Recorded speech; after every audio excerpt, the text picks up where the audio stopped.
to the show? You can catch our show every Sunday from 3 to 5 Pacific, 5 to 7 Central, or 7 to 9 Eastern.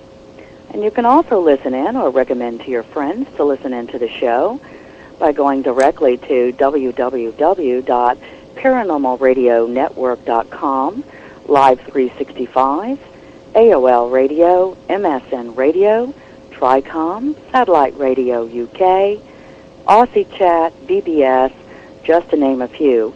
And you can also join us in the virtual auditorium where we have a live interactive room on Paltalk. That's www.paltalk.com. Look under the category of social issues and politics and click on Paranormal Radio Network. Also today, if you would care to call in and make any comments, or if you have any questions for Tuesday or myself, that toll-free number is 877-786-0562. Thank you, Angela. Well, today's show, in the first hour, Angela and I will be sharing some spooky Father's Day story, along with actually letting you know when Father's Day actually started. I will be giving you some questions to the contest also, so listen up for that. It's not an easy question, so you're going to have to really dig in your books to look to see what the answer is on this. I also want to talk about ghost investigations and the teams that are involved with it, the do's and don'ts, the rights and wrongs, and the morals of some of the teams that are lacking these days. And I do know that there are a lot lacking these days, Tuesday. Also, in the second hour of the show, we are debuting Psychic Sunday, which is going to be the first of a few Sundays where we will be offering readings.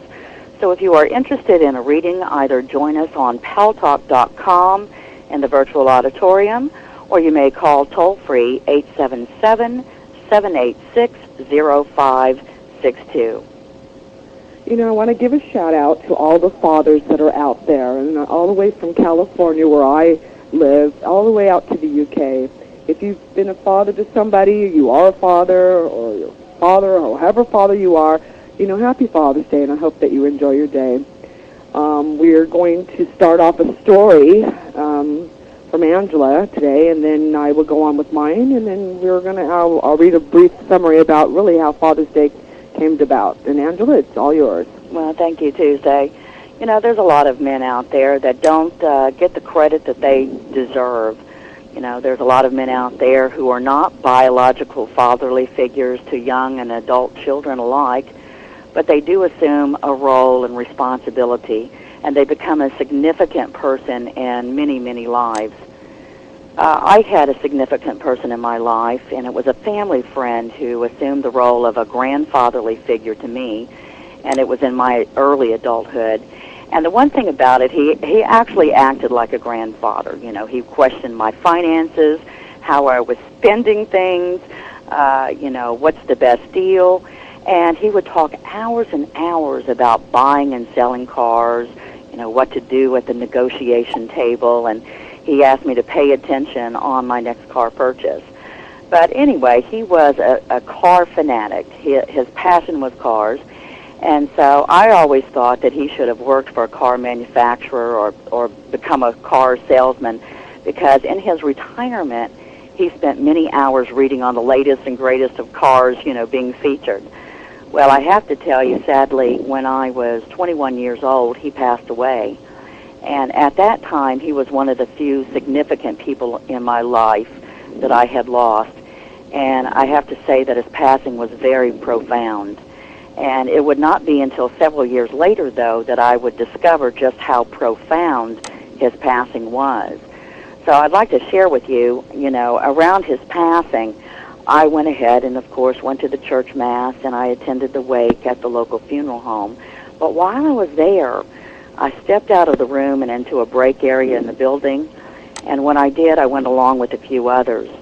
And there was a very tall building, or not tall building, a tall window in the room, and it overlooked the parking lot. And so all of a sudden, I'm looking out in the parking lot, and I see him. Kid you not, I see him. Not only did I see him, but he was walking around checking out the cars in a parking lot. And, I couldn't have mistaken it for anybody else because he had a very distinct frame. And besides, he was bald. He was completely bald. And so I was so dumbfounded that I said, "Oh, my gosh." And suddenly I heard a voice behind me who I thought was his stepdaughter say to me, "Don't worry, Angela, that's just his twin brother." So I didn't bother to turn around to speak to her about it. I just kept gazing into the parking lot until I couldn't see him any longer. So anyway, long story short, several years later, I visited his stepdaughter, and the subject came up about him and his passing, and also I brought up the twin brother, and I said, "So how's his twin brother doing?" And she said, "Angela, he doesn't have a twin brother. He has a twin sister." So I was floored. So I had seen him in the parking lot checking out the cars. And, I believe he wanted me to see him. And I know that he wanted to let me know that he was fine and happy and doing one of the things that he loves to do best, and that was checking out the cars. So I wanted to share that story with everyone. And happy Father's Day to all of the men out there who do truly make a difference in others' lives. And happy Father's Day to all of the children out there, whether your father has passed or he's still living, or a brother, an uncle, or whomever's taking on that role. Thank you very much for recognizing these wonderful, wonderful men. Angela, that was a great story. Let me ask you a couple of questions about that story. Do you feel at the time that he purposely knew the timing that you were going to be looking out that window and shown himself? Yes, I do. I think he seized the opportunity. Isn't that amazing? The fact is that the passing of your grandfather-like friend, wasn't too long from it. I mean, it was only a couple days prior that he had passed away, and the short time of this that he was able to come back and show himself again. In a way that, do you think that just because of you through your psychic eye, or do you think that anybody else would have been able to see him?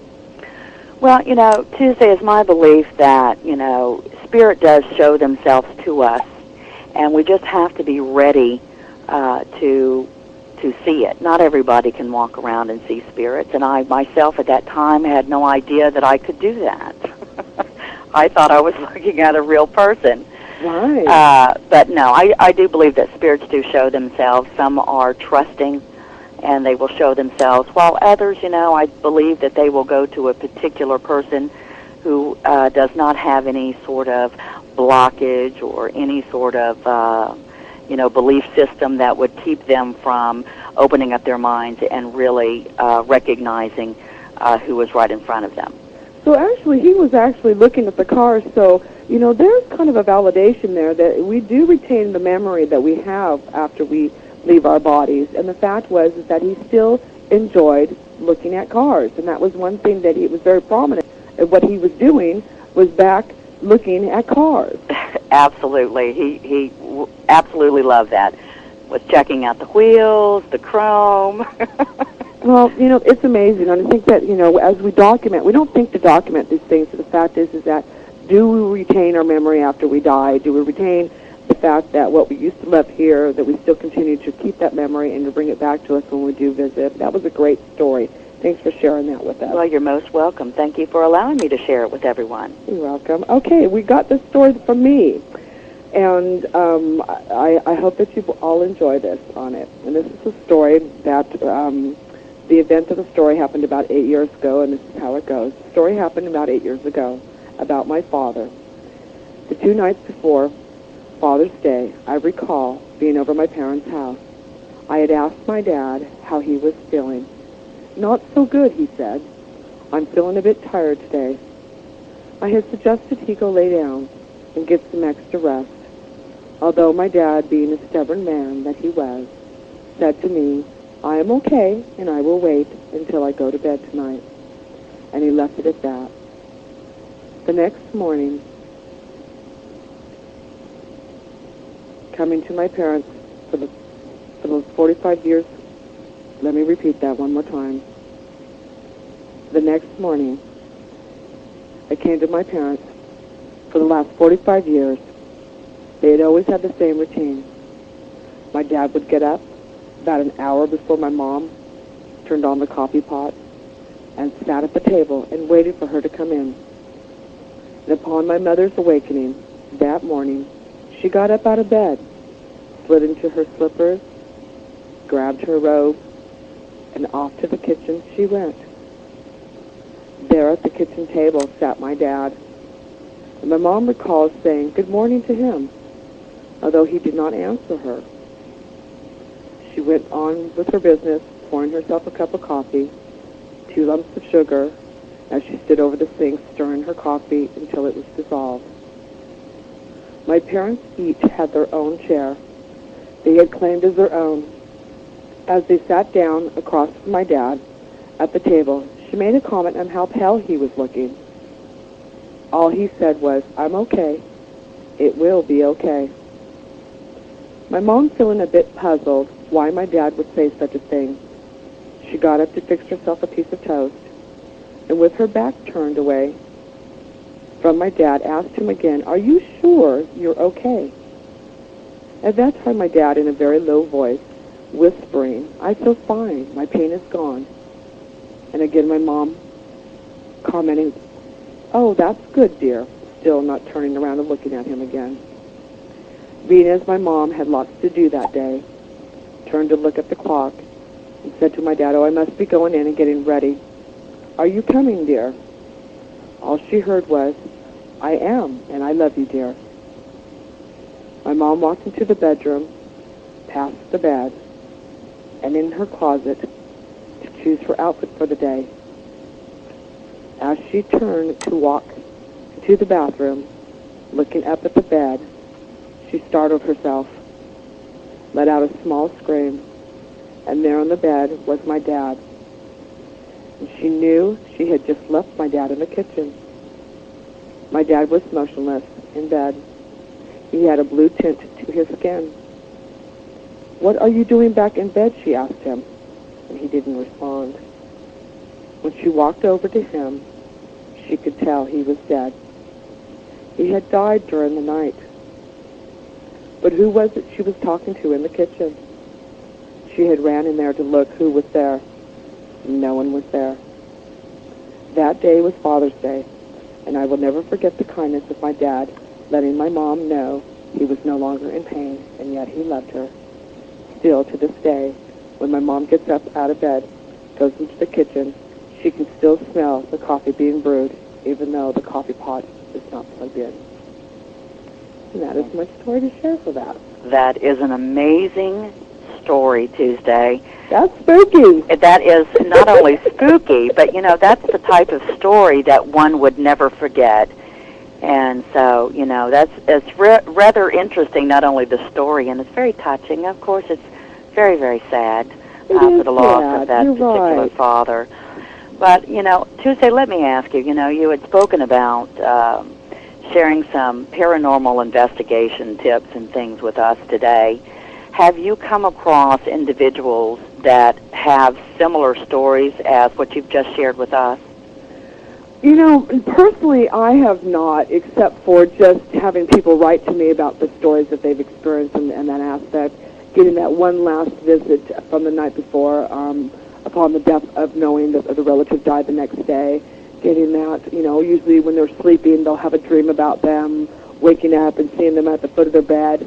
The dream is so vivid that what they recall is actually speaking to them as if they were right there. And only to find out the next day or get a phone call later on that the person who was in the dream or the person who was standing at the end of the bed had died. Mm-hmm. I know that's pretty typical. That happened with me, years ago. Just hours before my grandmother passed, I had dreamt of her and such in a very symbolic way, so I understand that. There's been many cases of that, Angela. I mean, I have to say, the more documentation we have about this stuff, you guys, I urge you, write about it, publish it, because the fact is this is where we get our information from. We can compare information about what Angela has experienced, what you have experienced, what the person and the story has experienced. It really is important for us to have that documentation down. So let me ask you, now Tuesday, I know for a fact that you've got more spirits in your home than anybody else I've ever come across. Yeah. And I know that you've had a long history of paranormal investigations.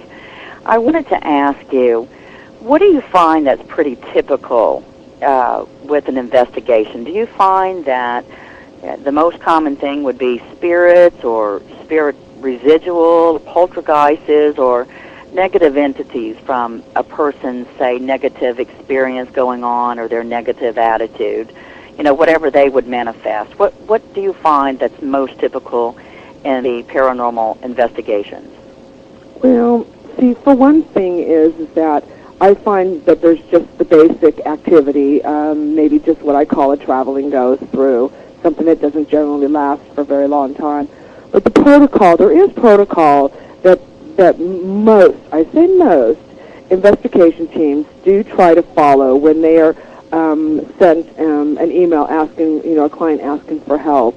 Generally, what I found is that they will ask a series of questions, being that anywhere from, for you documenting the activity, they want to know the documentation, when it happened, where it happened, what did it affect, is there animals in the house, is there children in the house. They'll ask if there's anybody there on medication. You get kind of personal, although I can say that I have seen the teams keep that information confidential at the time that they're asking, but they do ask a slew of questions before they even consider to come out to the house for it to seek the documentation of any activity going on. I've been where I've only picked up a couple orbs in the pictures, and therefore sometimes that's not even credible, because the fact is whether they've been cleaning, they've upset some dust in the area, and that kind of picks up on the digital cameras, whether there's some moisture orbs in the air.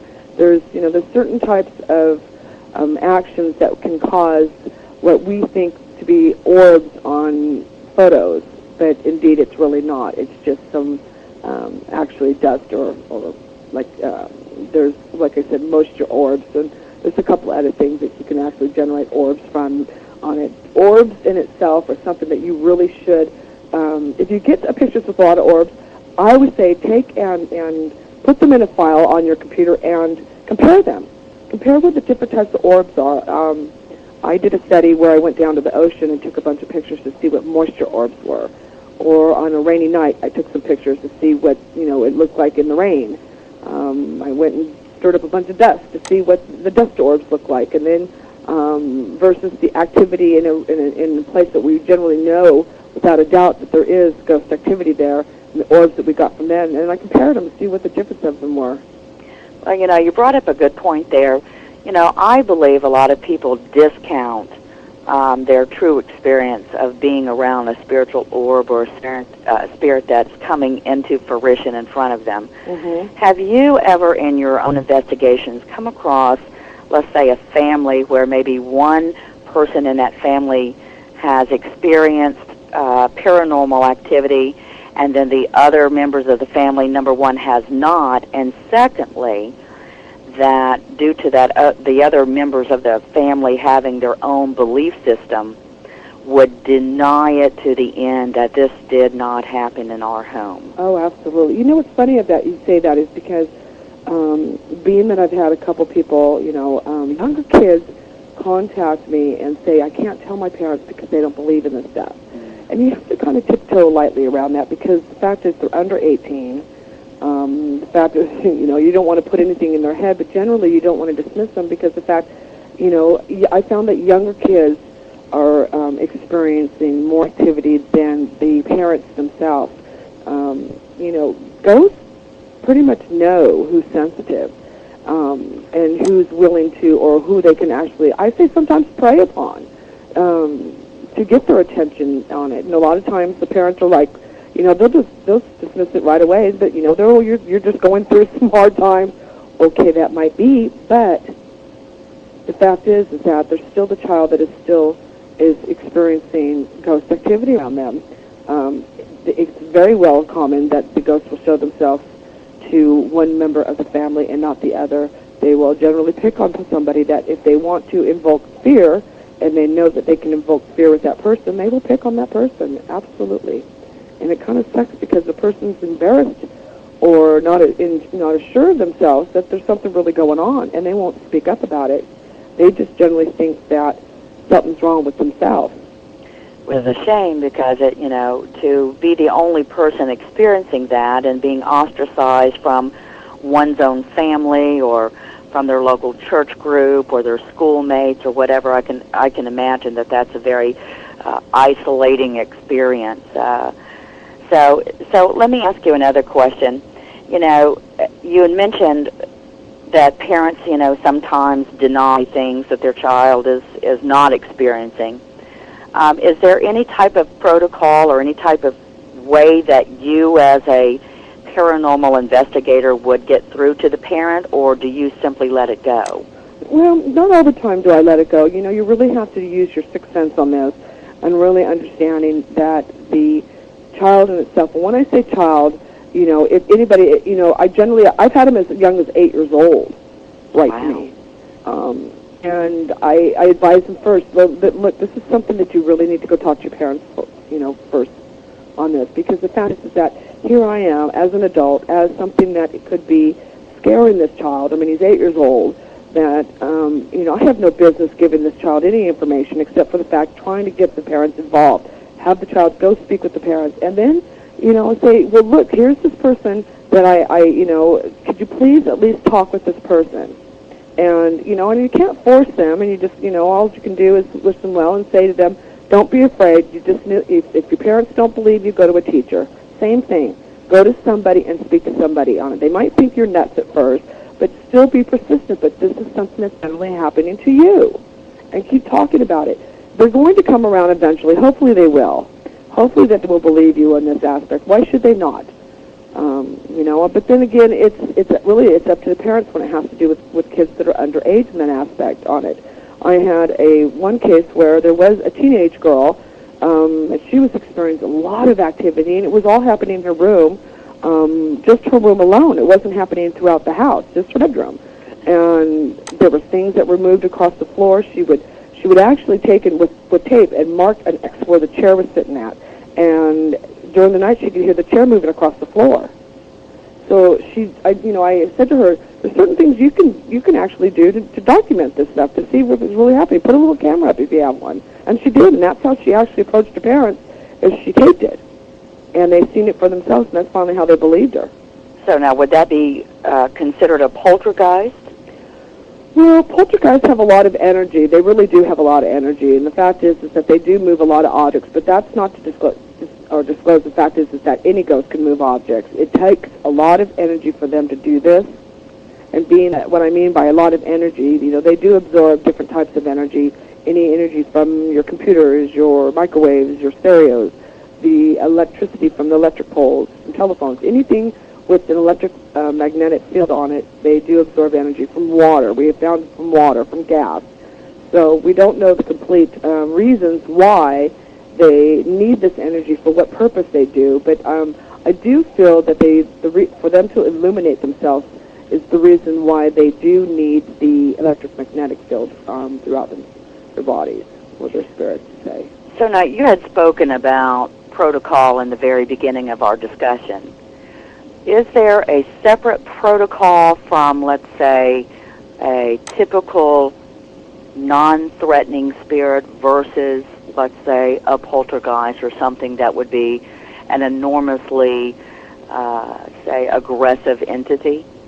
Well, let's back up a little bit. When I say protocol, first of all, if the time comes where you feel that you need to contact an investigation team, they are located throughout the United States, throughout the United Kingdom. They are pretty much everywhere. And when you contact them, first of all, you should really check backgrounds of this team. See, how long that they've been together. The fact is, what exactly are they about? What's the experience that they do have? If they're charging for their services. Now, mind you, that there are some teams out there that do charge for their services. They charge that they have travel to where your location at. They will charge you for their film that they develop with. They will charge you for their time. And I say to you on that, now, it's up to you if you want to pay them. But let me tell you something. Why pay for something that you can get free from so many other investigations teams that are out there? You know, it's just, I have seen it where they have, you know, not to discredit the teams. There's a lot of great teams out there, but there is some out there that are out for their own good, and they're out there for money, and you have to be careful on it. You really do. Knowing that the fact is, too, these are strangers coming in your home. So if you haven't done background check on any of these strangers coming in your house, then you haven't done your job either, and you need to. Well, thank you very much, too. So we're going to be taking a break in just a moment. So if you will hold that thought, because I have other questions for you. Great. Thank you. Thank you.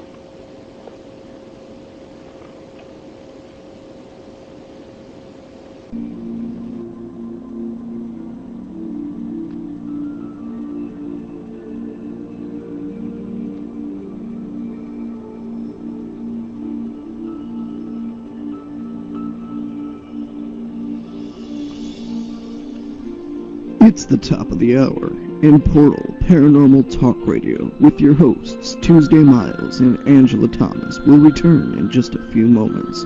Go to www.portaltalkradio.homestead.com. Portal Paranormal Talk Radio, your show that allows you to talk about ghosts, ghost hunting, spirits, mediumship, and paranormal research. Everything paranormal on Portal Paranormal Talk Radio.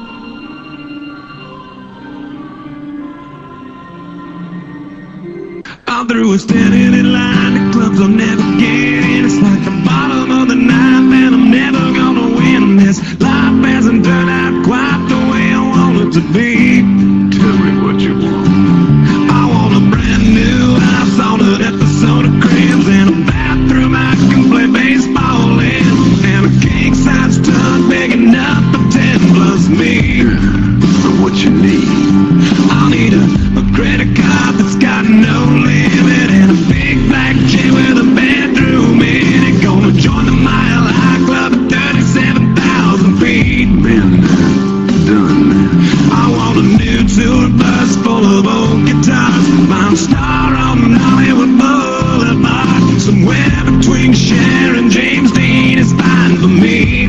So how you gonna do it? I'm gonna trade this life for fortune and fame. I'd even cut my hair and change my name. Cause we all just wanna be big rock stars and live in hilltop houses, driving 15 cars. The girls come easy and the drugs come cheap. Well, I'll stay skinny cause we just won't eat. And we'll hang out in the coolest bars in the VIP with the movie stars. Every good gold digger's gonna wind up there. Every playboy bunny with a bleached blonde hair. And we'll, hey, I wanna be a rock star.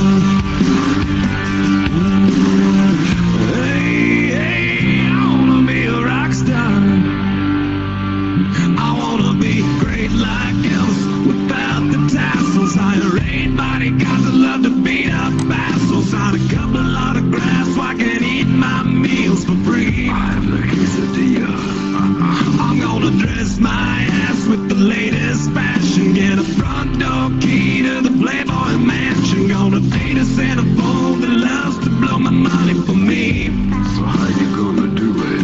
I'm gonna trade this life for fortune and fame. I'd even cut my hair and change my name. Cause we all just wanna be big rock stars and live in hilltop houses, driving 15 cars. The girls come easy and the drugs come cheap. Well, I'll stay skinny cause we just won't eat. And we'll hang out in the coolest bars in the VIP with the movie stars.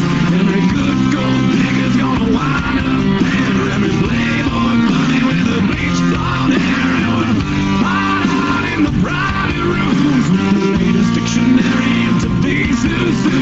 They'll get you anything with that evil smile. Everybody's got a drug dealer on speed dial. Well, hey, I wanna be a rock star.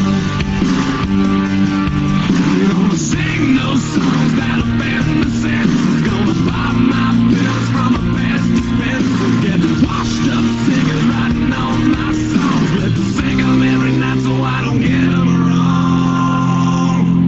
Well, we all just wanna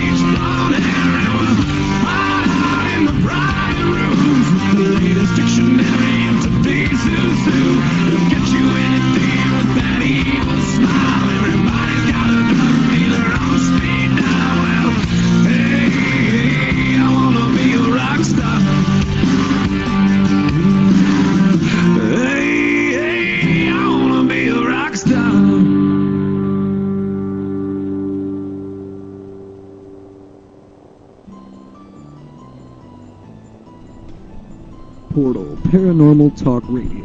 Your chance to talk about ghosts, ghost hunting, spirits, miracles, mediumship, the strange, and paranormal research. With your hosts, Tuesday Miles and Angela Thomas. Portal Paranormal Talk Radio.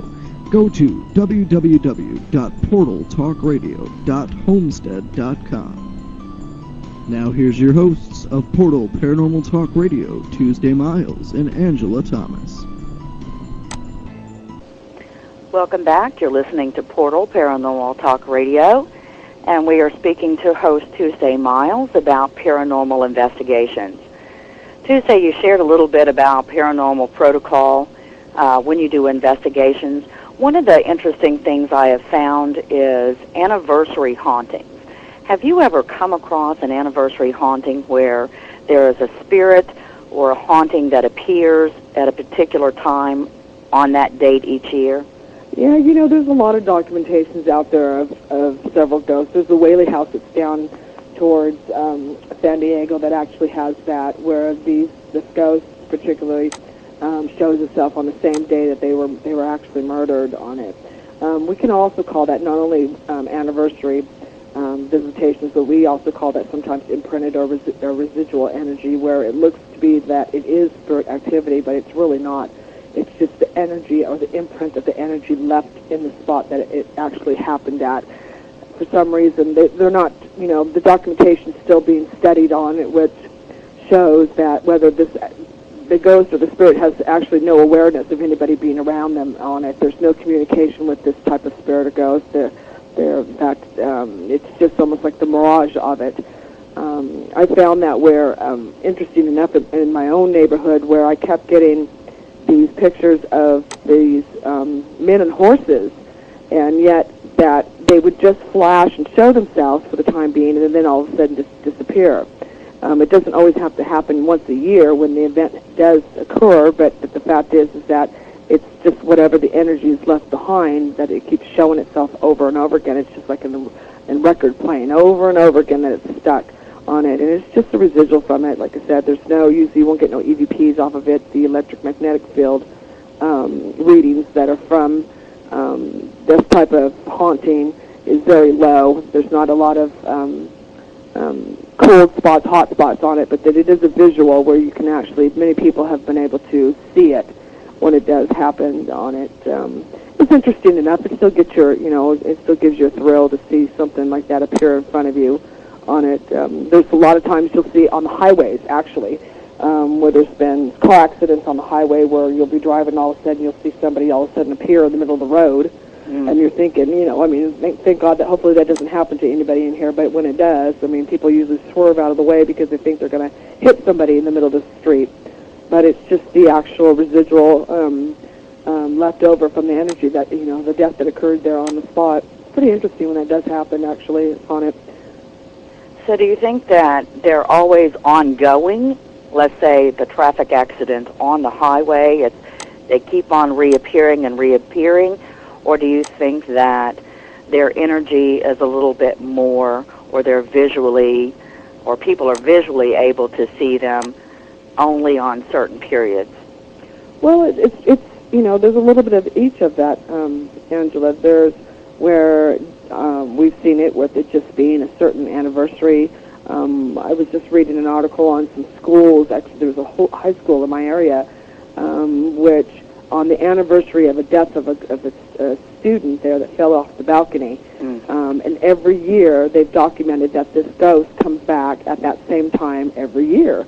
They have cameras set up, video recording equipment, EMF equipment, everything they set up each year to catch this ghost, which they do, but it lasts for just a few seconds and then it's gone. So there's the thrill of that. There's no other haunting afterwards on this. There is no trace of activity beyond just that one moment when the death occurred of that student. It was just the leftover residual energy that was, what you say, implanted or imprinted in there on the spot where it died at. And same with what it is at sometimes deaths on the highways. Sometimes it's almost like a reoccurring, and I have to say, I want to back up there a little bit. I have to say that really depending on how much energy went in with this death, I believe, in my opinion, though, is really in how much that this is going to replay over and over again on it. We have seen documentation where there was a death that occurred, although it wasn't on an anniversary when it appeared. It was almost like an everyday occurrence where that they would show up. But fascinating enough is that usually you'll have these ghosts or spirits respond to you. Whether you get them to look over at you or generally know that you're there, and they don't even pay attention to nothing that's around them on it. So I think it's really interesting that happens. I mean, amazingly enough that what the energy can do when it's been upsetted, when there's been a tragedy. I mean, not just with ghosts, but the fact is that it's amazing. It's just amazing stuff that what power our own energy within our own selves has, and what effect it can leave as far as leaving a scar on the earth of what happened. Well, I'd like to differentiate between a ghost and a spirit. Now, my understanding, and in my mind and belief system, I believe ghosts are those spirits that appear, but there really isn't any sort of communication, versus a spirit that is or has an intelligence and communicates with us. Would you agree with that? I'd agree with that. There's that debate. Of course, there's that debate, and you'll hear many say there's no difference between the ghost and spirit, except they have one thing in common: they're both dead. But I kind of disagree with you, with people on that one, Angela, and agree with you that, there is a difference on it. I do feel that more or less the ghost is one that, would leave their imprinted energy. There is not that communication on it. And then again, there is what we call that spirit that does have that communication, just like you said, that does have a communication to them, can give messages, can hear us speak to them on it. Although, mind you, that I think that they build up just as much trust from us as we need to trust from them. Anytime that you come across some activity there, I've always said this, and I said this last week, don't be so fast to start the communication right away. Step back and kind of watch for a few minutes and see what's really it's about. You can bite off more than you can chew, actually. Really? You can. You really can. It's, mind you, like I said, not all poltergeists are not the only ones that actually can move and throw things at you. I've had a couple items myself thrown at me, and it wasn't funny. Well, I know you do have a lot of activity in your home and outside as well. In my home, there were some other locations that I've been at that actually I've had stuff thrown. I've had some, a cup of water thrown at me. I had a toaster thrown at me. I had, a couple of the electrical outlets kind of blow up around me, light bulbs blowing up. It's like, okay, you want my attention, you got it, now what?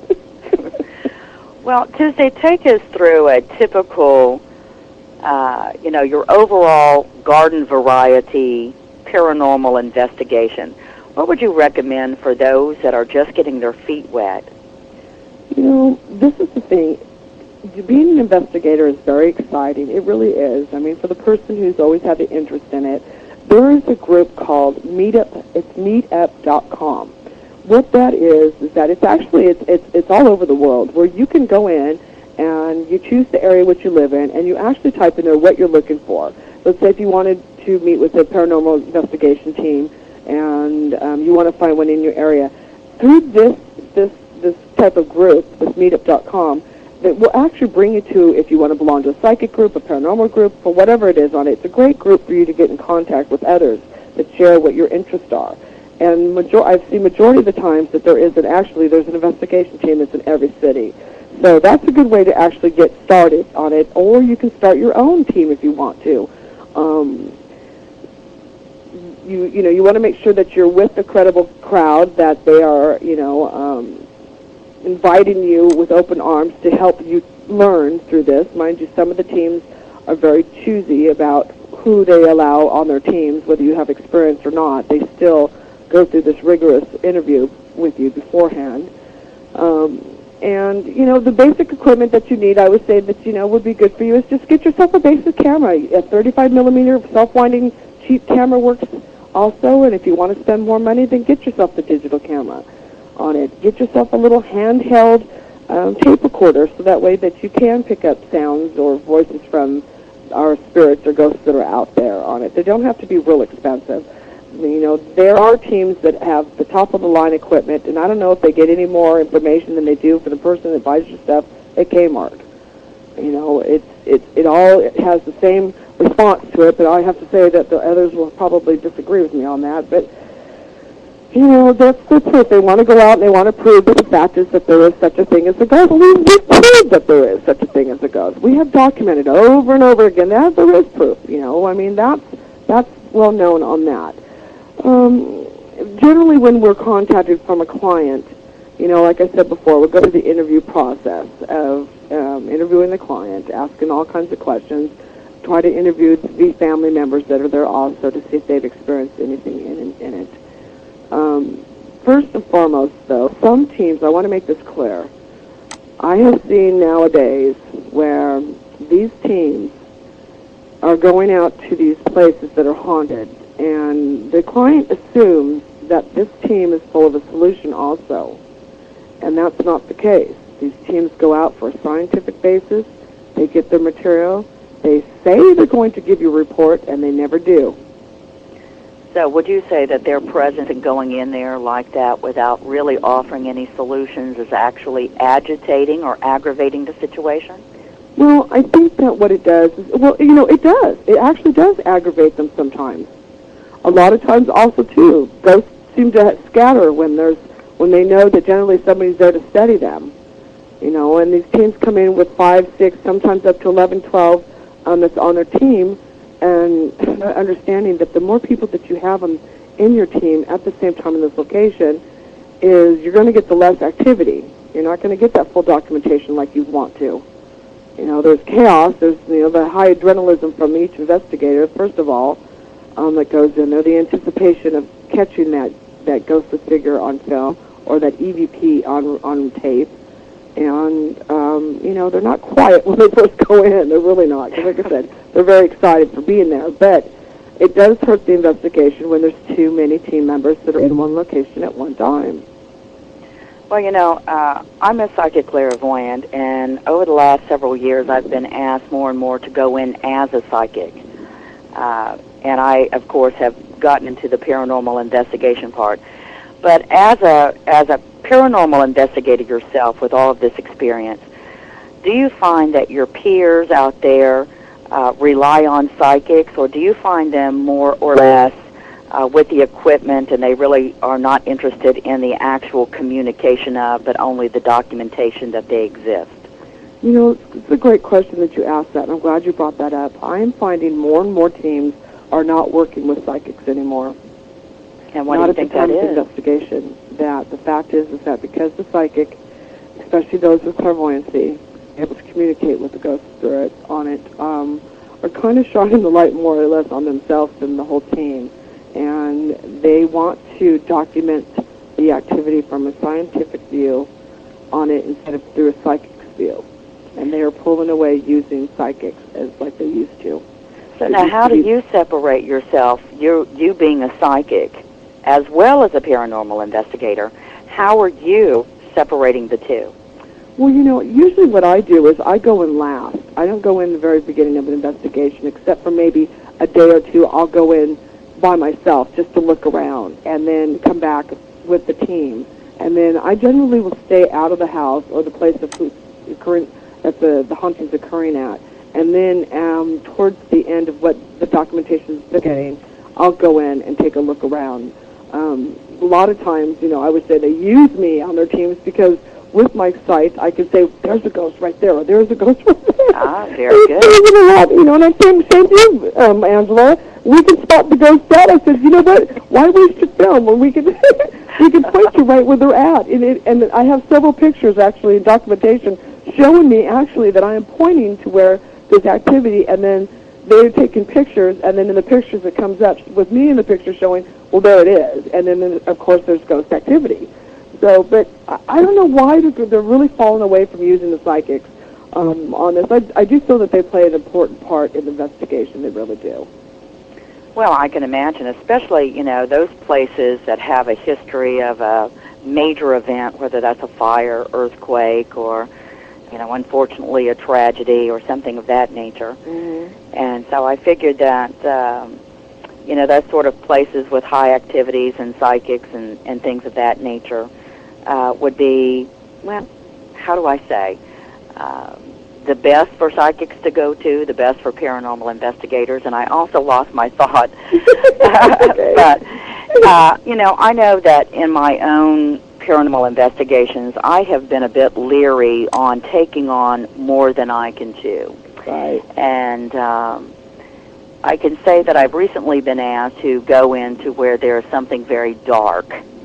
And so for those people that have a little bit of paranormal activity, or not activity, but investigations behind them, would you recommend them trying to take on a dark entity or a dark spirit, or would you recommend that they, call Ghostbusters? Well, there's such a thing as actually Ghostbusters out there, believe it or not. There's actually, her name is Marianne. She's actually what I would call the executive, or she's like a producer on the show Ghost Whisperer. She does call herself literally a Ghostbuster. But, when you say dark, when there's a dark energy there, you get a ghost, for instance, like in life, like in, in life, like in death. The quote from Peter James. And the fact is that they have found a place, to haunt. They have found a place that they, figure, well, you know what, this is mine. And the fact is, because people keep coming to this place over and over again, it pisses them off. And that's when they start being, they start being mean. If they had a bad attitude in life, they're going to have a bad attitude in death. And it does show. I mean, they will do things that make them feel like they're really dark. I mean, people have become, they walk into a place and they instantly sick to their stomachs, instantly headaches, items being thrown across the room when they hit somebody, on it. But if you're going to walk in there, and myself, I've had that where I've been in places like that. Angela, I just turned around and said, you know what, cut it out. Cut it out. The reason I'm here, and I turned around and I just said, I don't care if you're nice or you're not nice. The reason I'm here is to document this activity, to understand what you want. We're not here to upset you, to hurt you, or anything else like that. But look, you can't do this stuff anymore. You got to cut it out. So is it realistic to say that not all spiritual activity, or dark entities for that matter, can be eliminated? In other words, if, someone such as yourself can go out, and I know that your success rate has been very, very high, but I'm sure that there are cases out there in which, those entities or those very aggressive, let's say, ex-murderers or ex-sociopathic spirits, is it realistic to say that every type of paranormal activity in an environment can be eliminated? It can't. It can't. It's impossible to say that, for me to say, yes, we can move on every typical ghost or a haunting. We can move them out of the place. And, they have free will also. I have to say they do have some free will with themselves. But the fact is that we can make things very uncomfortable for them. A lot of times with just the investigators that are come in for this, a lot of times they'll leave just for them showing up. Just the chaos that goes around the investigation teams. They'll leave just from that. But then again, there's other times where, it takes the consistency of the teams to keep coming back and keep coming back. And, and they'll do certain procedures. Some of them will use some sage. Some of them will use the religious rituals. Some of them will say prayers. The fact is that they will keep working on this to get them to move out. And generally, I've seen people actually get up and just leave their homes or leave their businesses behind and just not mess with it anymore. Or the fact is that I also teach people on how to live with it. You can live with it. Half the time, if you don't bother them, they won't bother you. It's when we disrupt their space. Well, I have to say that if I were some of these people I have seen on television with some severe activity, yeah, some of those people are not able to move financially. And so they certainly can't take their children out on the street. So are you aware of any help out there that someone can get if they're in such a situation? There is a foundation. In fact, Denise Jones is the founder of the Life Foundation. And because of they had such a bad haunting with her son went through a horrendous haunting, that after finally everything was said and done, and they were finally, they actually moved, I think, a couple times from their place of their homes that they had lived in. They had to move twice, and it just kept reoccurring, and they actually had to go to some really severe religious help with this for her son. But it was, like I said, so horrible that she actually had this foundation that she founded. It was called the Life Foundation, where she gets the support from different types of investigation teams that all volunteered their services for free, and actually goes in with the donations that she has gotten through this foundation, which people have really opened up their arms to it. Will go in and help a family move if that's the case. They will actually help you relocate if that's the last resort that they have to do is to get out of where they're at on it. She swore that she would not go have anybody else go through what they went through in respect of the haunting that they had to experience. And we hope to have Denise on the show in a couple months. Actually, I sent her an invitation to it, so hopefully she's not too busy. Her story that she has to share about her family and her son, that with the awful tragedy that they had gone through and this haunting on it, that she's going to be able to be open to share it with us. So we can look forward to hearing from Denise Jones hopefully soon. Well, thank you very much for sharing that about Denise Jones. Well, that is it for our tips on paranormal investigations Tuesday. Miles, thank you so much. And it is time for our break, and we'll be back at the top of the hour with Psychic Sunday. Keep listening.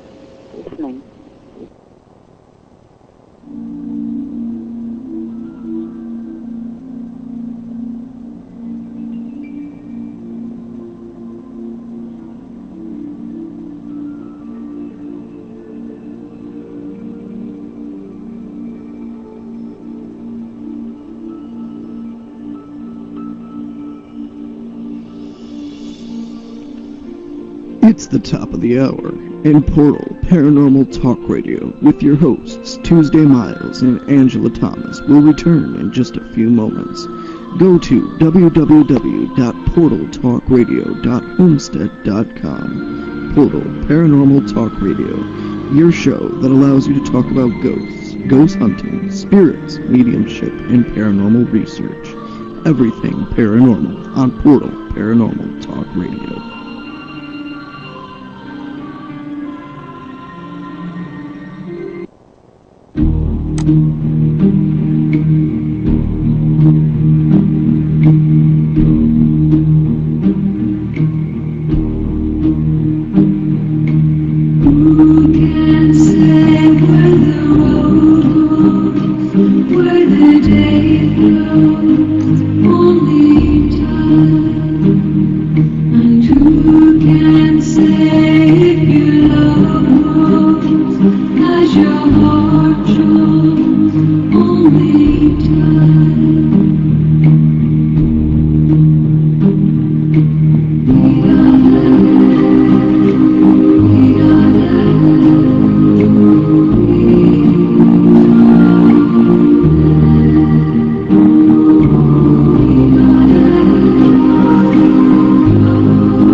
like to ask questions about everything? Would you like to escape from your proverbial box? Just leap out and explore our world in ways you've never imagined? You could have that opportunity. As we grow and expand, new features will be added, allowing you to experience radio programming at a fresh new level. I invite you to join me, November Hanson, host of Voice of the People. Together, we can expand our horizons and peer into multifaceted possibilities. This program will broadcast live Saturday evenings on the Paranormal Radio Network. Hi, this is James Arthur Yanchik, the Black Knight of Talk Radio, inviting you to join me on the road to truth via the path of non-contradiction. Join us each week on Feet to the Fire, a show with the goals of examining a subject matter on its own merits and test how it stands up to the many possibilities found in reality, all without pre-drawn conclusions found in personal bias. No left or right wings here. No pounding the pulpit of ego-driven my way or the highway attitudes. But there are no free passes given either. Answers to questions are important, but equally important is the reasons and methods used to find the answer.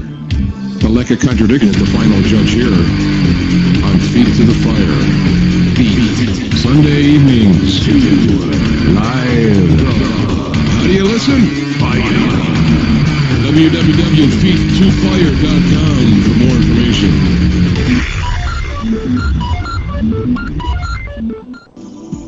Perspective.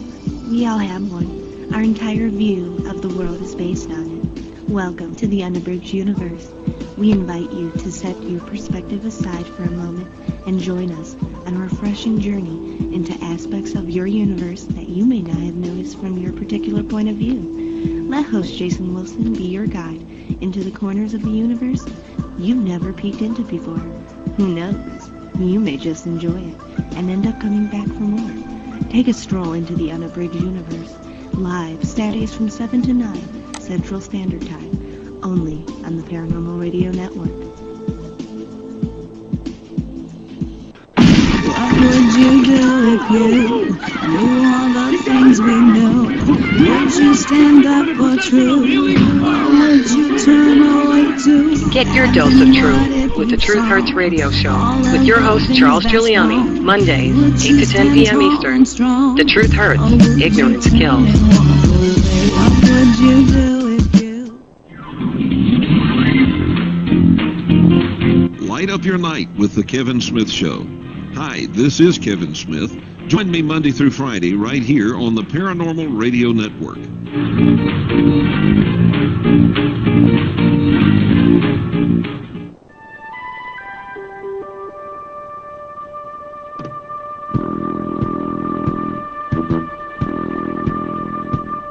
Tune in to UFO Undercover, Wednesdays at 8 p.m. Eastern, with your host, Joe Montaldo, right here on the Paranormal Radio Network.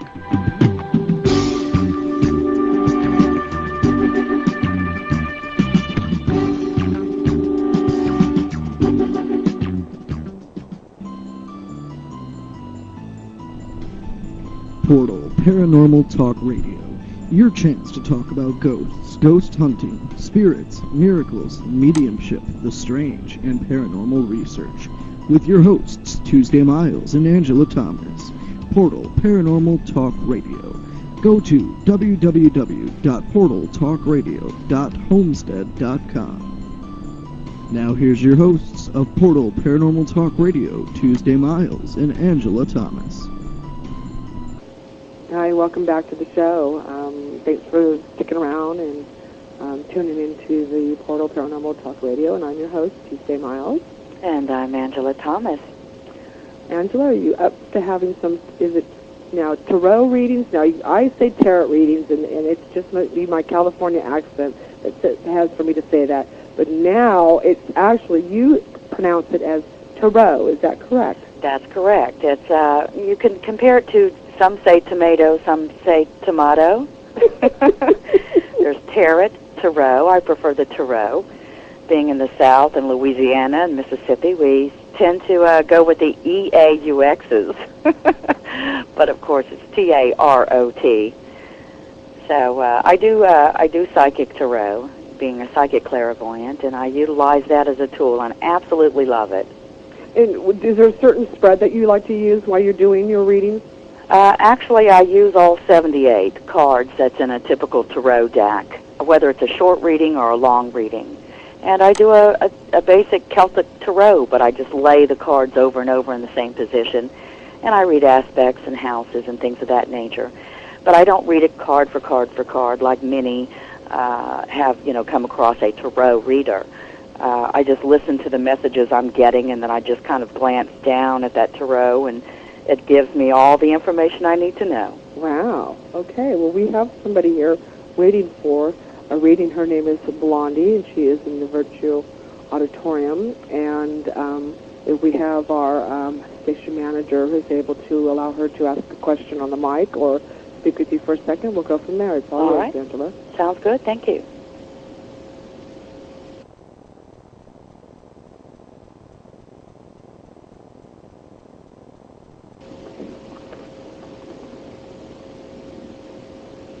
Well, we need to have Blondie take the mic because she's not hearing us, but if we can have Blondie take the mic for a second and ask Angela your question.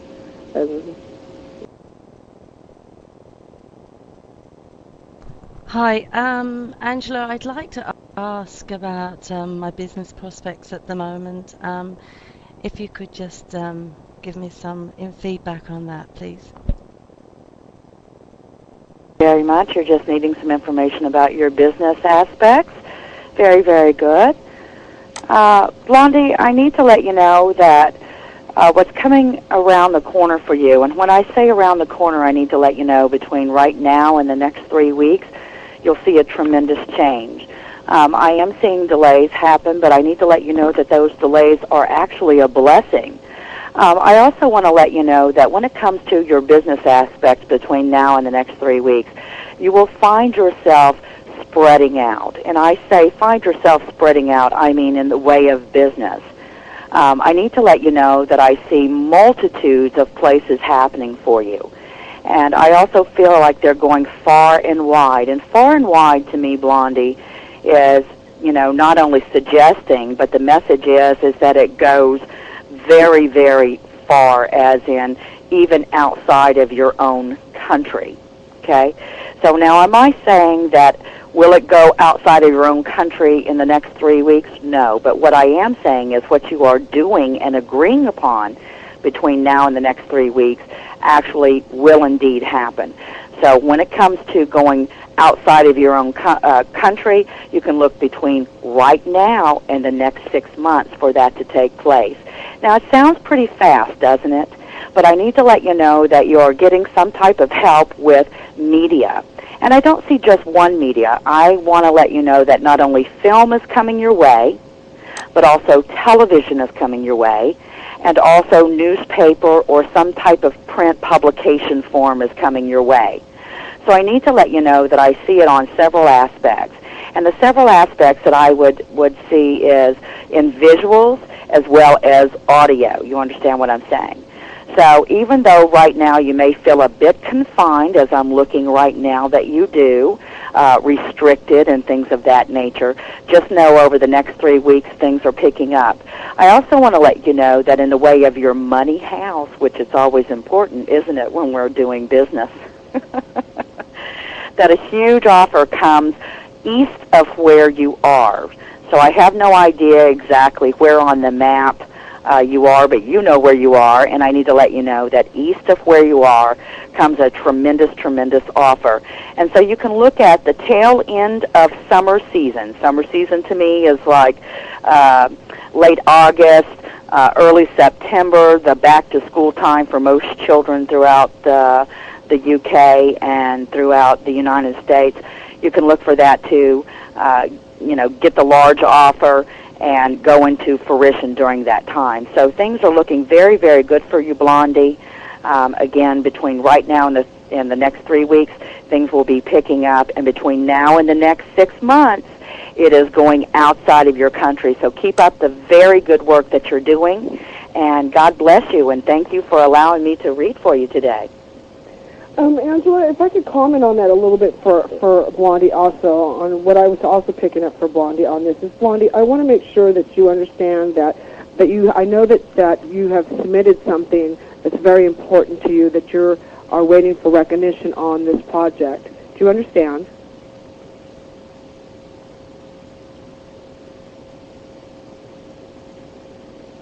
Wait, yes, she does understand. Okay.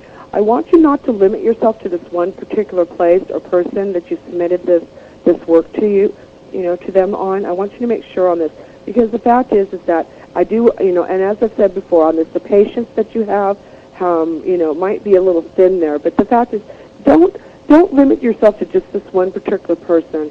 And I suggest to you, because the fact is that I do know Blondie a little bit on this, but I want to also say is that there's animals that are involved in this, and there is your love for animals and your great photography that you do have with animals. But I'm also seeing that generally for you to actually also distribute this work that you have further. And I think that's what Angela's picking up with that also too, is that it's going to go further. It's going to be opened up to more newspapers, to media, to broaden the area of what your work is on it. You have an amazing energy, Blondie, and please don't limit yourself to one opportunity in your life on this, actually, on it. I do see some, actually, I want to say with some family members, I actually want to say that with the family members, and there might be one particular male that's involved with this. The fact is that I do feel this male is not giving you the respect that you desire, you need from this male. And I have to say that there might be a point where you put your foot down and say to them, you know what, this is not right for you to disrespect me in this way, and it's time for you to acknowledge them in that aspect by saying to them, stop the disrespectfulness to me on this. And I do feel that there's a female that's involved with this male on this, and this is an older female on it, and I would say that it's above you, which could be your mother, grandmother, and so on and so forth. And I want to say that the fact that they are going to come around, and there will be a recognition between, or reconciliation between you and this older relative that's involved with your life. And I do see this coming around soon on it. Again, I think that there's been some judgmental stuff against, around this area for you, but I do absolutely see a reconciliation between you and this family members. So you hang in there with it, stand your ground on your belief system on this. There's no reason for you to change, but the fact is that, they need to be accepted. Know that the fact is that we accept each other for who we are and not who we believe in. So you're quite welcome on that one. Great reading, Angela. Well, great reading, too, Tuesday. Absolutely phenomenal, really. I'll have to get a reading by Tuesday Miles. Oh, my gosh. Jeez. Well, but, you're welcome on that, Blondie, and thank you for asking your questions on that, absolutely, on it. We have Karen that's next. And remind you guys that if you need to call in, if you'd like to call in, we would love for you to call in. Call in! Let me give you that phone number. That's 877-786-0562. Just because that you're not in front of us in the virtual auditorium doesn't mean that we don't want to talk to you. If you have a chance, stop, pull over to the side of the road, get your cell phone out and call us. It's 877-786-0562. We'd love to hear from you on that aspect, too. We have Karen that's waiting next to it. Hello, Karen. Karen, did you want to ask a question on the mic?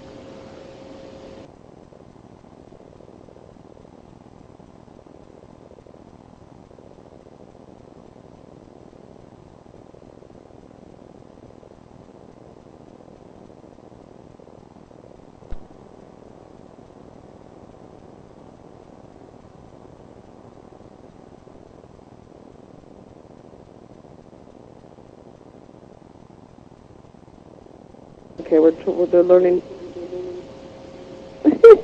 They're learning how to use the mic. Karen, did you want to ask a question on the mic? Or did you just wanted general information?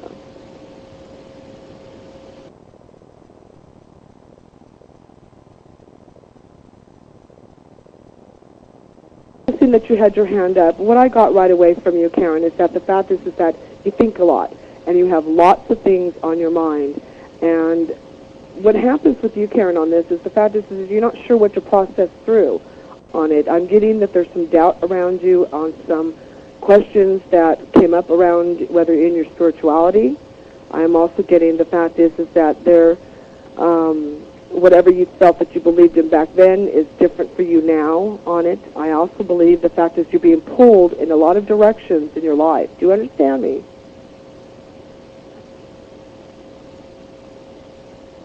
You do. Okay. And Karen answers me yes. Okay.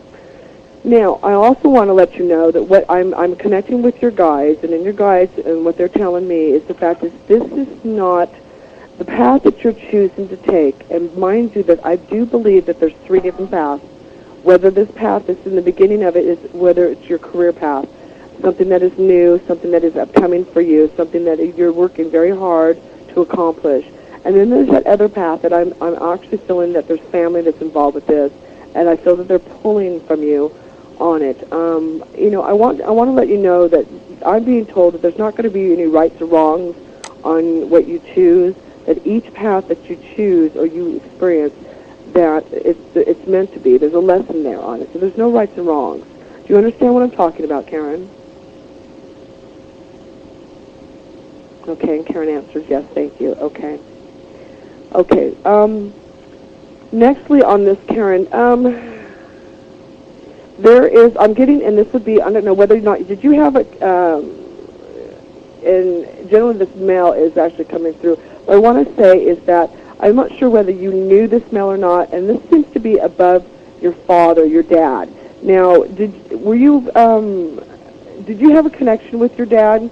Was he involved with your life? I want to ask that on you because I'm getting the sensation, the fact is that he might not have been around you, or if he was around you, there was not a lot of communication at the time. We'll wait for her to reply.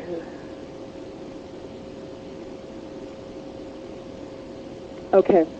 Okay, and Karen was able to answer me saying that yes, he is alive. That's correct. So I did feel he was still alive, but the distance when I was a kid. Okay, that's what I was getting with the distance on there on it. There is a name of, I would say, the TE name or the name of Ted. And I would have to say that this man is, whether he's on the other side, but he's referring to a male influence in your life with the first name of TE or the name of Ted. Do you understand this? Let me ask them to come a little closer so I can hear this. She do understand. She does understand this. Okay. I want you to understand that this name of Ted or the name of TE within the name on it is actually what they are saying to me on this is that first of all, you need. Okay, that's fine. She says that yes, she understands it, but the name doesn't mean much to her anyways. Okay, I want to make sure that's clear. But I want to say that whether you recognize that name or not, but this is what the Spirit's coming through with this name on it. This is what they're claiming on the name on it, Karen. First of all, you need to take care of yourself. That means that you need to go get your eyes done. You need to get yourself to the dentist. You need to get yourself on the vitamins. You need to take care of the Karen. Do you understand, Karen? Is this a lecture that they're going to give you, huh? I don't know whether you've been squinting. Yes, thank you, Mom, she says. But this is really important, Karen, and I have to say that they're really, my eyes are actually, I have to say my eyes are squinting a lot. So whether you've been a lot in front of the computer, but you got to get your eyes checked. You got to get in and get those eyes checked up on it. Get those other things that you need to get checked up on, yeah. Yes, I am being the motherly figure on it. Oh, yes, and I haven't been to the eye doctor lately. Okay, well, there you go on it. Okay, this man's still coming through with the TE name on it. Karen, what you'll have to do is check your family history, and see if there was, because the fact is I have to say the name of Teddy's coming through really strongly here, and see where Teddy played a part in your family. There definitely is a Teddy, and I have to say that he is on your father's side. Now, Karen, are you, I would say, I'm going to ask you, Karen, are you a sensitive? Are you sensitive to ghosts or spirits?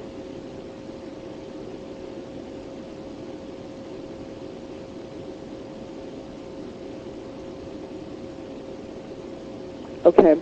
Karen, when I say that whether you're sensitive this on it, because the fact is that I am being told that, okay, your kids have, but she says that she's not sure, never seen any. My kids may have those, she says.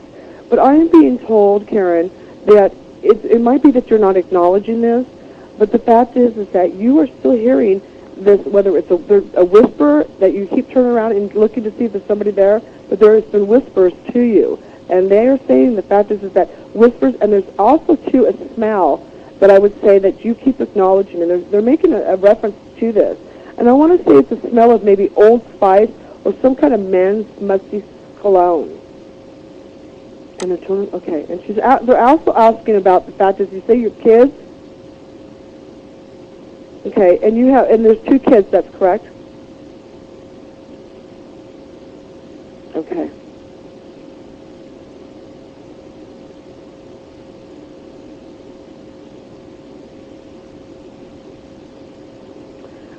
I would ask your kids if they've seen little lights in their rooms, because the fact is that children are so susceptible to seeing ghosts and spirits, but there's been little lights in their rooms on it. Okay, and I'm going to pull back away from it, but I want to mention also, too, with the significant month of August. Now, I would say with August, whether it's a birthday, death, anniversary, but I'm also seeing around, and then the 12th, and if the 12th means something to you or not, but this is what I'm going to leave you with, but they are giving me, whether it's August the 12th of the month, but the fact is that's a significant date for you.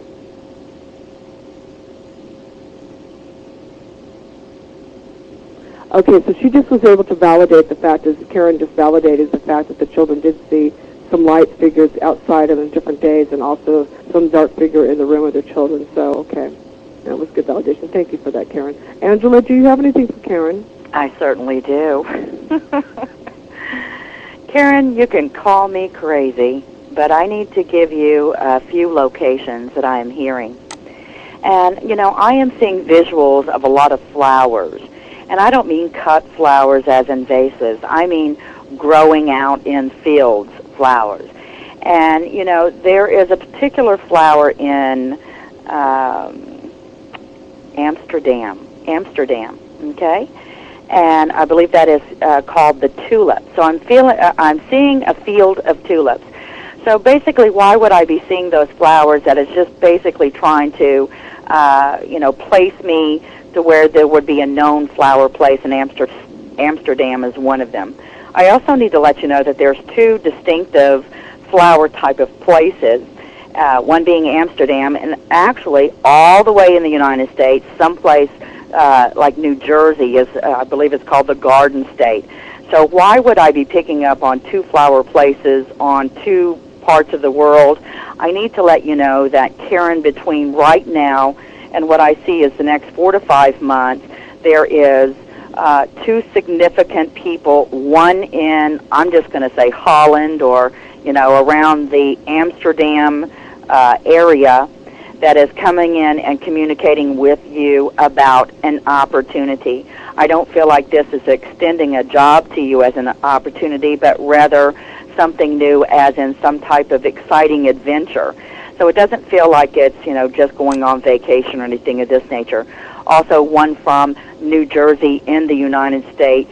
Again, New Jersey is the Garden State, okay? And so I need to let you know that you've got 2 significance bringing that to you. The one that's connected to Amsterdam, I need to let you know, will be speaking about where? Africa, of all places. So I'm all over the globe with you, Karen. And so I don't feel like you're just jetting over to Africa any day of the week now, but I want to let you know that you will recognize who I am talking about when they speak of their time in Africa. You understand? So you're not there, but they speak of being there, okay? I also want to talk to you about being the motherly figure. I need to let you know that your role as motherly figure is not quite over. Now, here's where I find it a bit tad confusing. Either A, you will have another child, as in naturally, or B, you will be given and handed a child as becoming that already born, already existing child as their caretaker, okay? And so you can look for that happening between now and what I would say is springtime, and springtime to me is around March, April, of course being 2008.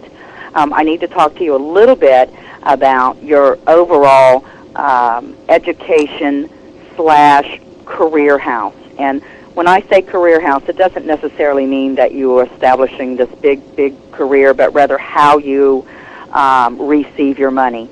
I need to let you know that over the next now to 5-6 weeks, I do find you doing something new, learning something new. And what you're learning, Karen, I need to let you know, is taking you into, another area, another realm in which you have not touched before.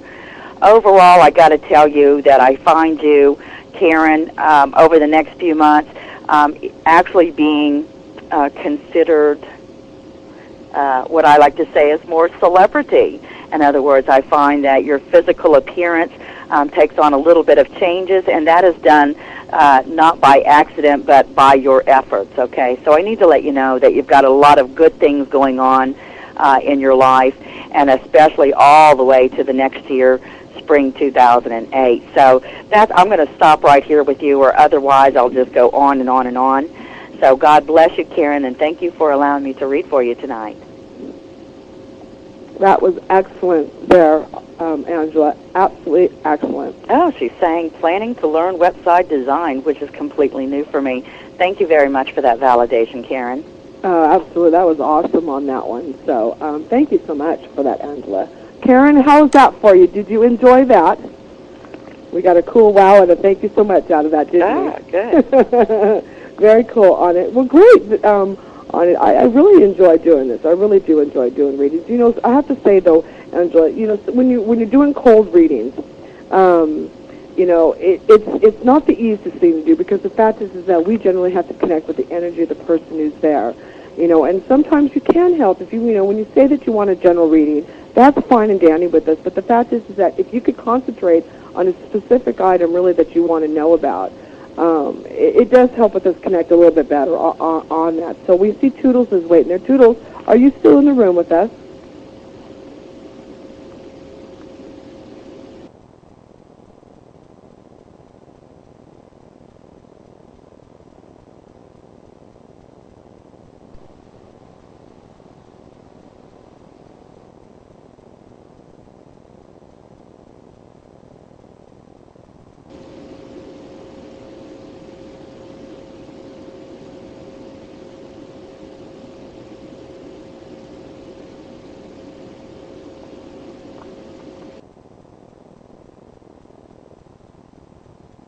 Next one, too.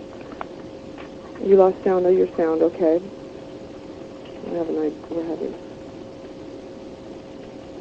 We're having just a little bit of difficulty. Type your question. There we go. That's what we can do. We can type your question on it. Interactive room. So for those listeners out there, please join us at paltalk.com. in the virtual auditorium under Social Issues and Politics, and just click on the Paranormal Radio Network room. We're having a blast in here. We are having a blast in here. Okay, well, okay. Who is supposed to type the question? That's Toodles. So we'll give Toodles one more opportunity to go ahead and do this on it. And Toodles just said generally that they wanted a question, but let's specifically go through what they want on this one. And I see that Grace and Faith is there too. Hi, Grace. How are you also?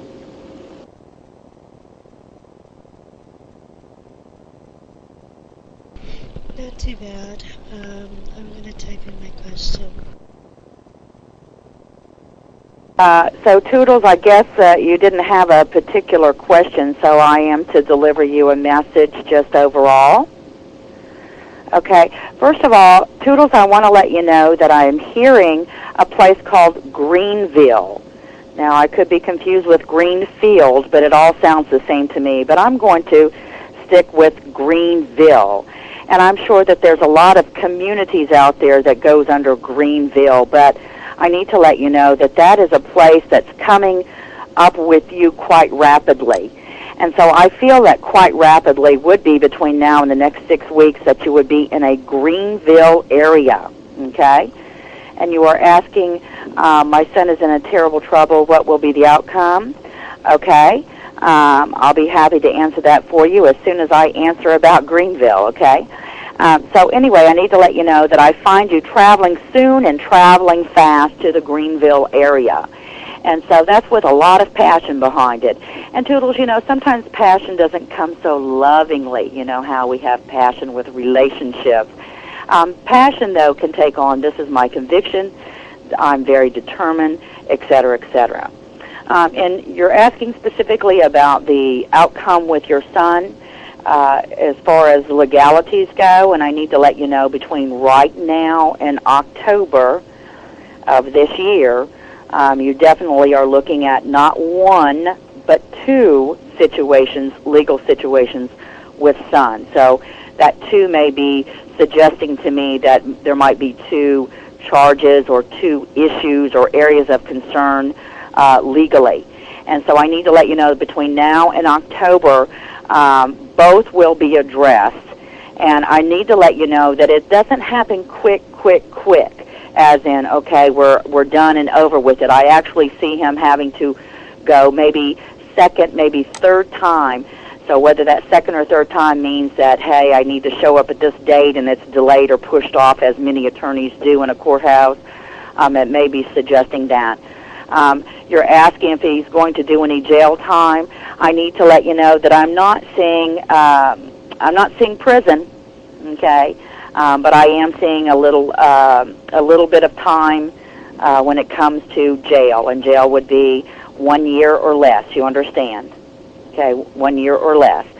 So that less, I feel more less than 1 full year. You understand what I'm saying?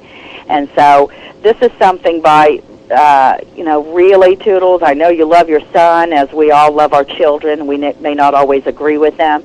But actually, Toodles, this is a blessing for your son, okay? And so even though I see that you're saying they are offering 10 years, I need to let you know that you've got something, some kind of intervention or something that is not quite sliding in a courtroom or a legal representative's way. In other words, when they're offering 10 years, I need to let you know that they may feel they've got all of their ducks in a row, but they don't quite have all their ducks in a row. But yes, I do see him doing some jail time, but actually, again, this is a big, huge blessing for him, and believe it or not, for you. So that's about all I can say for a quick read. And so God bless you, and thank you for allowing me to read for you. That was, and this is Greenville. This is Greenville. Oh, my gosh.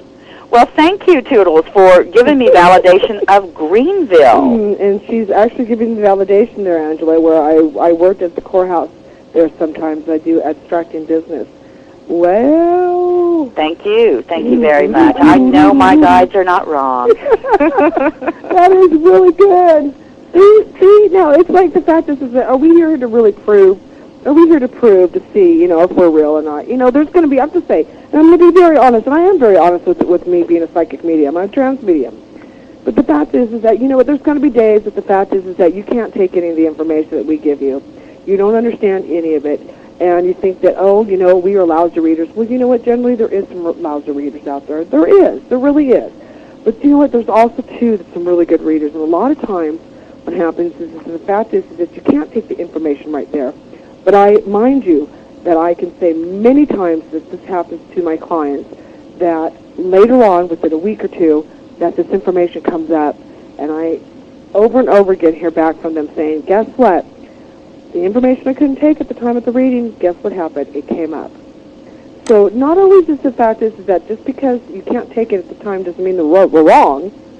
It just means that it's not right there at that time that we're getting it. So you have to take that into consideration. That was a great reading, Angela. Yeah, and don't you just love the validation, Tuesday? Don't you just love validation? Yes. And don't you just love the spirits and the guides that we have? I think that it's very important that we as psychics are able to give influences and certain information about present and near future contexts. You know, it's always my belief that the reason why we are doing what we are doing is to help others, but also to be able to see the influences out there so one may either divert the situation if possible or at least plan on it, you know, so they can make a very wise decision based on the information that we give them. Well, and it's really strictly up to the client. I mean, mind you, you take things with what you need, and you don't take the other things that you don't need. But we do ask that you at least, take notes as you're getting a reading. Okay, Angela, we might have time for just one more, and I hope, and I don't think that we have time for two, but we'll see if we can get in. I know that Grace, actually, she had written in the room that the fact is that she had a question, and Grace's question was in regarding, although I work 2 jobs that I love, and although that there are ongoing changes going on, I want to focus on one job, that I put more hours in it. And what are you seeing with me being in that organization? Is there going to be a growth organization for me, or is it for me to phase out? Grace, what I do feel for you on this organization, it's not so much that,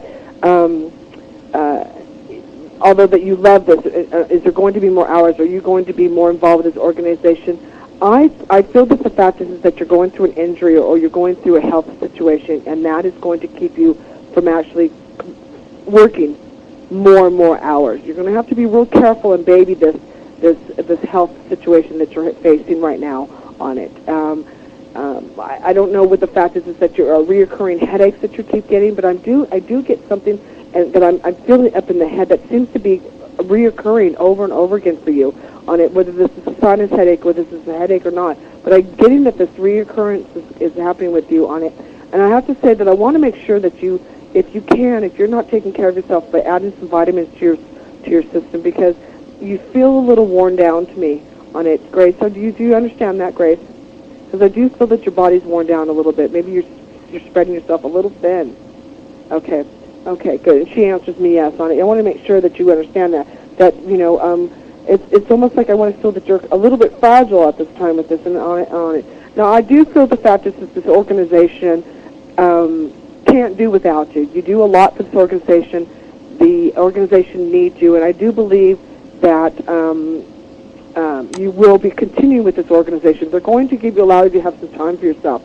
Okay, and Grace is replying by saying, my hours are being cut down, and I am heading to the big city for medical tests. There we go. Okay. Hang in there tough with this, on it, Grace. Keep your chin up on this, because the fact is that you're acknowledging it, and you can't go wrong with having some tests done and make sure what's causing you not to feel the best that you can with yourself on it. I do feel that the communication needs to be open with you and this company or with this organization that you're involved with, to let them know what you're doing, and that way, because I do believe that they will hold your spot for you on it. You are an asset to this organization on it. And I have to say that, I do feel some,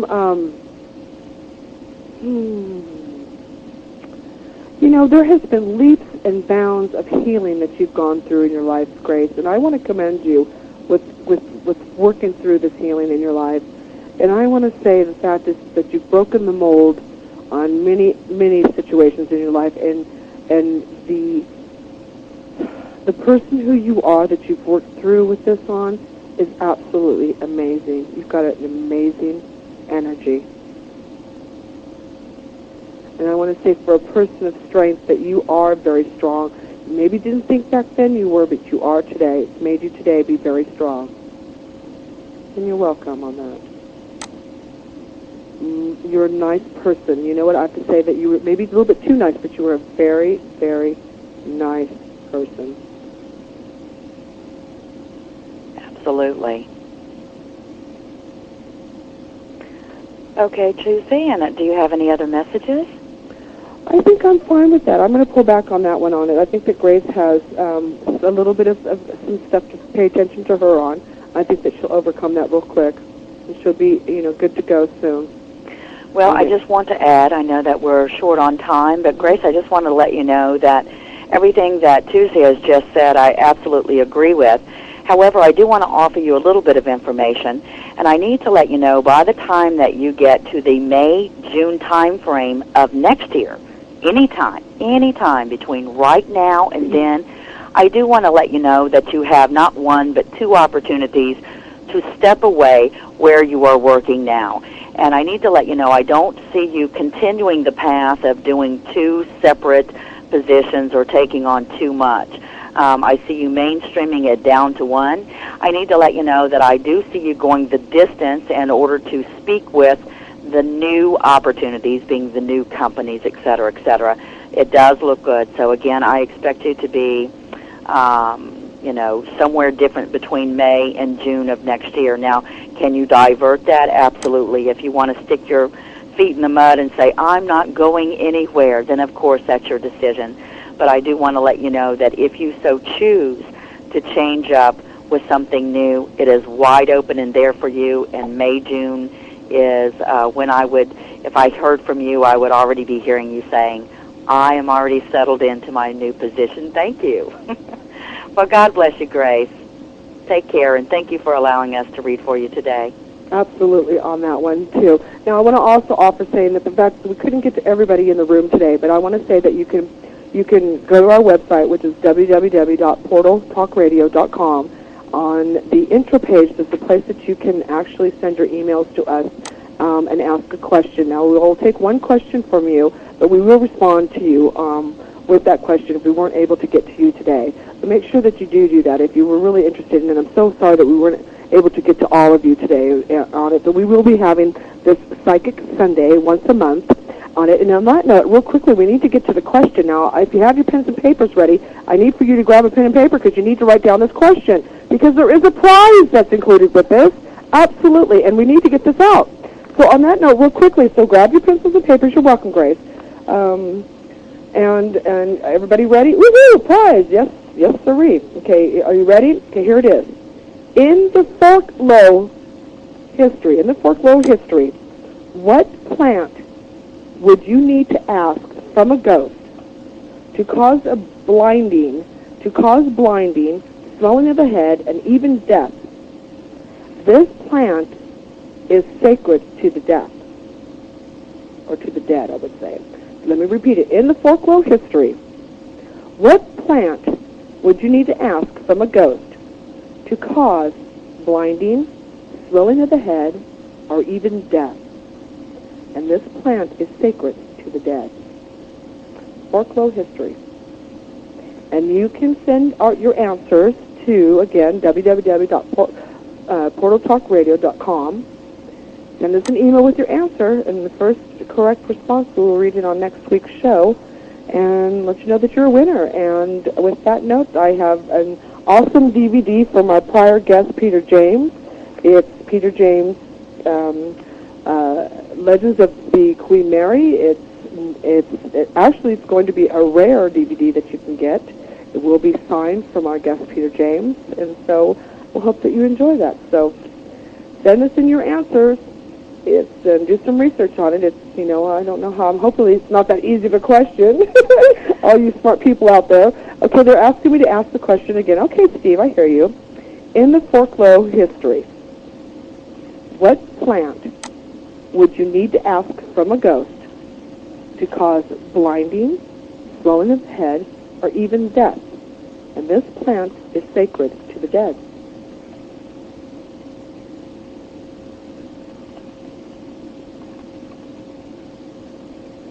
Oh. That's a very good question. Very good question. I want to let the listeners know I was stumped. And if you missed the question and you still want a chance on this, that we'll post it on the website, and you can then email us your answers. That would be great. Well, Tuesday, why don't you share with the listeners who our next guest next Sunday is going to be? Oh, cool. We are having Dr. Barry Taff on our show next week. Dr. Barry Taff is the parapsychologist, paranormal investigator that was on the case called The Entity.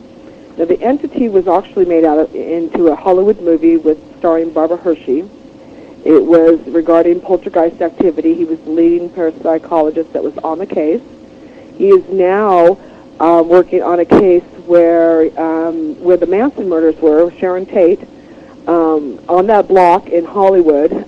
They happened to tear down the homes, but because of the fact that it was such a brutal murder scene there, that they are investigating the site because of the new owners of new homes built there are having just tons of activity. So he's the leading investigator with this case, and he's got a lot of interesting things to share in regarding that. He's also, too, was involved with, I would say, got so many of the well-known documented ghost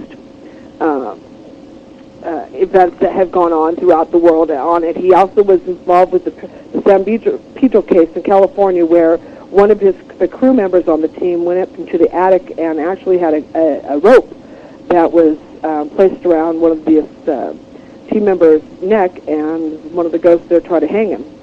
So he's been around the block 100 times. He's well known all over the world for his work that he does. He's an author in so many ways. I mean, just a very, very interesting guest. A definite expert in his field. For those of you that are not familiar with Sharon Tate, you may be quite younger than I am, which is a strong possibility. Yeah. Sharon Tate was the wife of the movie producer and director Roman Polanski. So I'm sure you're familiar with a lot of his work, but definitely the victim of Charles Manson's followers, and very interesting. So we're all looking forward to Dr. Barry Taft. And we have Trisha Woods coming up in a couple weeks right after that, and we also have Melinda Rodriguez, and we just actually booked again this morning of Jeff Billinger, who's with GhostVillage.com. We've got, Angela, you want to share with us on the rest of the guests we have in line? Yes, actually we have author James Hatcher, who has written Fear Not the Night. He was the director of the Shiloh Center in St. Augustine, Florida, for paranormal investigations. And so he will be on to not only share the information about such huge cases in the southern region of the United States, but also to give tips for those people out there that really want to start an investigation responsibly. But Fear Not the Night is a fabulous, fabulous book. Also, like Tuesday said, we do have Trish Woods, who is a psychic medium, and you can see her on television, film, and radio. And also we'll be having one of the UK's most popular psychics, Robert Brown, and his forte is mediumship. So we have a lot of guests and a wonderful lineup, and we certainly want to hear from you. And if you have any special requests or anyone that you would like to recommend, certainly just email us at portaltalkradio@aol.com, or go and visit us at www.portaltalkradio.com. Wow, that's a lot of information there, Angela.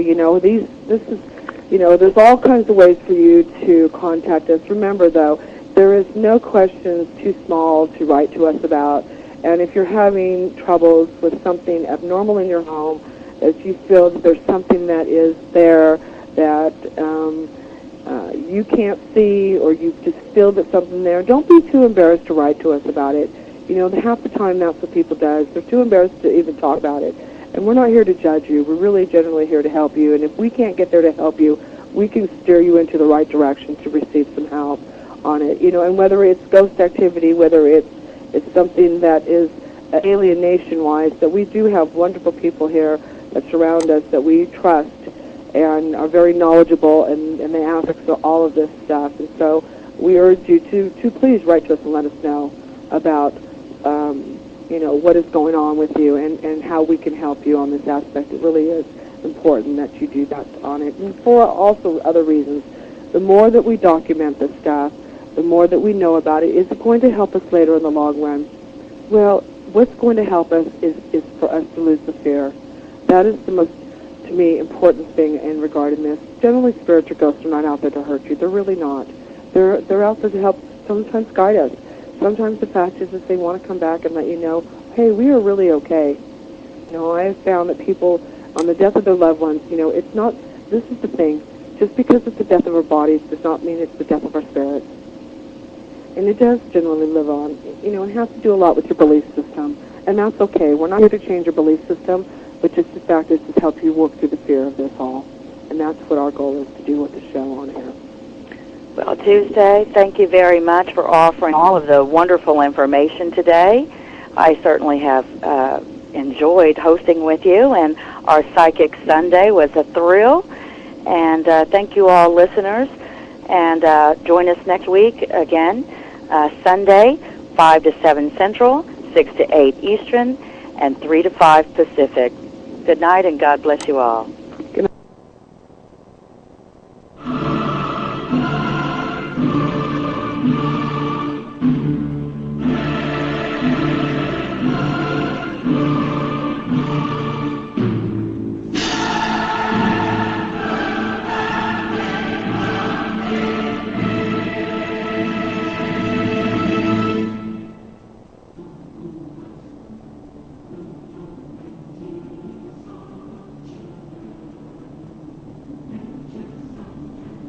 Your hosts, Tuesday Lyles and Angela Thomas, look forward to having you all tune in again every Sunday from 3 to 5 p.m. Central Time. That's 4 to 6 p.m. Eastern Time for more of Portal, Paranormal Talk Radio.